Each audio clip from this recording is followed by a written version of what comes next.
Man & Machine, partenaire de vos projets CAO et BIM, vous accompagne dans votre transformation digitale. Bonjour à tous, je me présente, je suis BIM Manager au sein de Man & Machine. Aujourd'hui, le sujet de discussion et la présentation va être orientée sur l'intelligence artificielle d'Autodesk qui est en fait positionnée sur le module construction IQ sur la plateforme Autodesk Construction Cloud et plus particulièrement sur les insights de chaque projet sur la plateforme. Donc pourquoi Autodesk AI? Aujourd'hui en fait Autodesk a vraiment mis le paquet sur la dotation de modules d'intelligence artificielle au service de la production. Dans une enquête récente qu'il a menée, Autodesk s'est rendu compte que plus des 2 tiers de leaders du secteur prévoient que l'intelligence artificielle fera partie intégrante de leurs activités d'ici 2 à 3 ans. Aujourd'hui, on considère que l'IA comme étant un outil essentiel pour répondre à la demande, gagner en efficacité, mais aussi réduire les erreurs, ainsi que le gaspillage. Construction IQ est du coup un outil avec un algorithme qui permet en fait d'analyser, de faire des recherches de tendance, mais d'analyser les données de votre projet pour identifier et prioriser les risques qui sont liés à la conception, à la qualité, à la sécurité et au contrôle du projet. L'idée, c'est de prendre des décisions nécessaires le plus tôt possible et d'y remédier en fait finalement à des éventuelles problématiques le plus tôt possible. Donc sans plus attendre, ce que je vais faire, c'est que je vais me connecter sur la plateforme collaborative et je vais continuer la présentation sur la plateforme.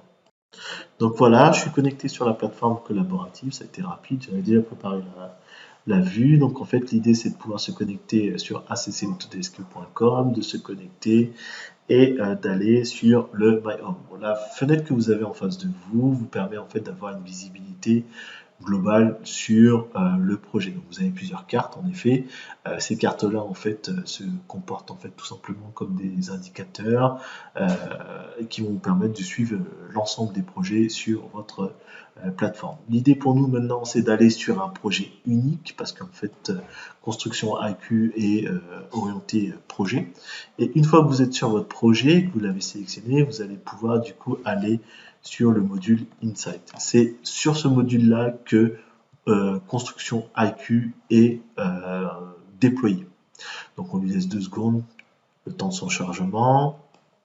Et une fois que votre Insight est chargé, vous allez du coup avoir accès à votre tableau de bord. Donc en fait ici, votre tableau de bord avec les différentes cartes qu'il présente, avec des informations ou non, va vous permettre de vous offrir en fait tout simplement un espace dans lequel en fait finalement vous allez retrouver des vues personnalisées sur les analyses de vos projets.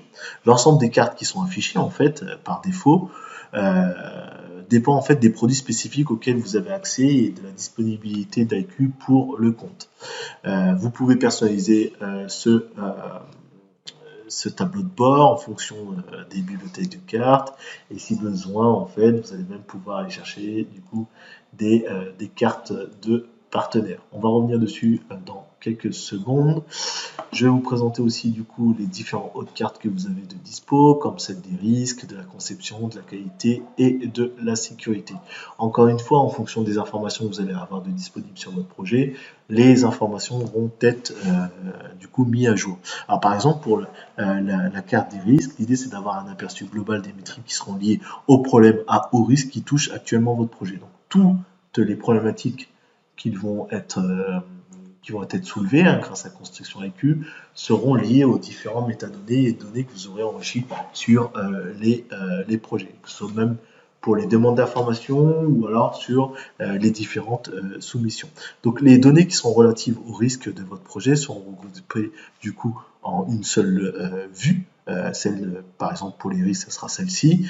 Et l'idée en fait quelque part sur cette vue-là, c'est de pouvoir surveiller les risques qui sont liés à la qualité, à la sécurité, ainsi qu'au nombre et au type de problèmes à haut risque, tels que les risques qui seront liés par exemple à l'eau. Vous pouvez également surveiller les sous-traitants les plus exposés à des risques et de sécurité et au quotidien, quoi. Donc ensuite, on va avoir autre chose, on va avoir la partie conception, sur la même, sur la même, en transposant le concept. L'idée, en fait, quelque part, c'est de mieux cerner les tendances et les modèles en matière de problèmes et de révision liés à la coordination et à la conception. Donc la partie conception, c'est plus orienté coordination et conception et les problématiques qui sont liées. L'idée en fait quelque part, c'est de voir aussi quelles sont les sociétés qui seront en mesure de régler ces problématiques-là et cela vous permet aussi du coup d'éviter des demandes d'informations coûteuses ou alors des résolutions on va dire tardives des problèmes résultant de problèmes de conception. Les annotations, les problèmes, issues, les révisions associées aux cartes de conception pourront être utilisées pour améliorer le processus de révision de conception de manière globale. Pour cela, en fait, il faudra en fait tout simplement mettre à jour la carte. Ok. Ensuite, vous allez avoir la partie qualité et la partie sécurité. Tous deux vont être en fait liés aux données orientées qualité et sécurité. Et l'idée quelque part, c'est de contrôler le statut, l'activité et la cause des problèmes, ou voire même pour la partie sécurité, surveiller le statut des problèmes, les observations de sécurité, les risques de sécurité. Et encore une fois, les sous-traitants les plus exposés à des risques de sécurité au quotidien. Donc ça, en fait, c'était tout simplement un tableau de bord qui est présenté directement sur Insight. Maintenant, ce qui serait intéressant de voir, c'est comment, par exemple, on peut tout simplement rajouter un nouveau tableau de bord sur lequel, en fait, on va tout simplement euh, rajouter des informations. Et pour cela, en fait, on va tout simplement juste créer un nouveau tableau de bord et rajouter dans la bibliothèque de cartes, par exemple, une visionneuse. Une fois que la visionneuse est activée, on va pouvoir la configurer et pour pouvoir l'activer, je vais préparer déjà euh, un fichier. J'ai juste à copier le lien qui va me permettre d'aller directement sur la maquette et de le re-renseigner. Excusez-moi, je me suis trompé. Hop, de le renseigner à ce niveau-là. Voilà. Donc une fois que j'ai fait ça, je vais du coup avoir dans les cartes sur mon tableau de bord, même la visionneuse en petit écran, hein, et qui va me permettre de faire exactement la même chose que si je l'avais ouverte en grand. Mais en plus de ça, ce que je vais pouvoir faire, c'est de rajouter par exemple les différents problèmes que j'aurai sur le projet, d'accord, et bien d'autres choses. Tout ça, je pourrais le faire en fonction des filtres que je vais avoir. Si je veux que du coup mes filtres avec l'intelligence artificielle IQ, je vais du coup pouvoir utiliser ce filtre-là, sélectionner du coup les filtres qui m'intéressent, et une fois que j'ai fini, en fonction des données que j'aurai sur le projet, ces cartes vont être mises à jour. Au final, en fait, ce que vous allez obtenir pour un autre projet, c'est en fait tout simplement des cartes comme celle-ci, où en fait on va avoir des risques qui vont être capitalisés sur les différentes cartes, les sous-traitants aujourd'hui qui sont exposés à ces risques-là, ou alors qui peuvent être tout simplement porteurs de risques. Et l'idée quelque part en fait, c'est de pouvoir avoir des tableaux de bord bien définis sur lesquels en fait on va avoir les différents statuts, les problématiques que l'on rencontre au niveau de la conception et les problématiques qu'on va avoir au niveau de la coordination. Ça, c'était principalement sur l'intelligence artificielle qui est liée du coup à votre plateforme collaborative. Dans un deuxième webinaire, je reviendrai du coup sur le connecteur de données qui va vous permettre en fait tout simplement de lier toutes ces informations à votre outil Power BI.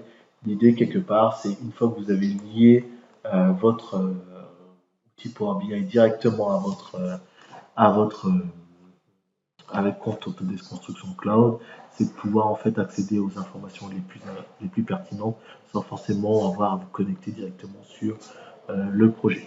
Voilà pour moi, je vous embête pas plus. Je vous souhaite en fait une très bonne journée et je vous dis bon, bah, à bientôt. Au revoir.